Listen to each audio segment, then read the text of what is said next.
Hey guys, in this quick tutorial, I'll show you how you can show lending in QuickBooks Desktop, so let's get started. The first step is to create a loan asset account. To do this, go to the Lists menu and open the chart of accounts. At the bottom, select Account, then choose New. Here, select Other Current Asset if the loan will be repaid within a year, or Other Asset if the repayment period is longer. Once selected, click Continue. Give the account a clear name such as Loan Receivable, and then save your changes. After setting up the account, the next step is to record the loan you have given. If you issued the loan by check, go to the banking menu and choose Write Checks. Enter the payee's name, which is the person or business you are lending money to, and in the account column, select the loan receivable account you just created. Enter the loan amount and save the transaction.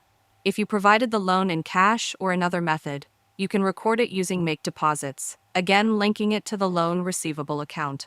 When the borrower begins making repayments, you will also need to record these in QuickBooks Desktop.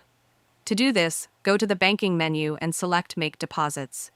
In the Receipt From field, select the borrower's name, and in the From Account field, choose the loan receivable account. Enter the payment amount and save the deposit. This ensures that the repayment reduces the outstanding loan balance correctly. If the loan includes interest, it is important to separate this amount from the repayment. In the Make Deposits window, you can split the entry. The repayment portion should go to the loan receivable account, while the interest amount should be recorded under an interest income account.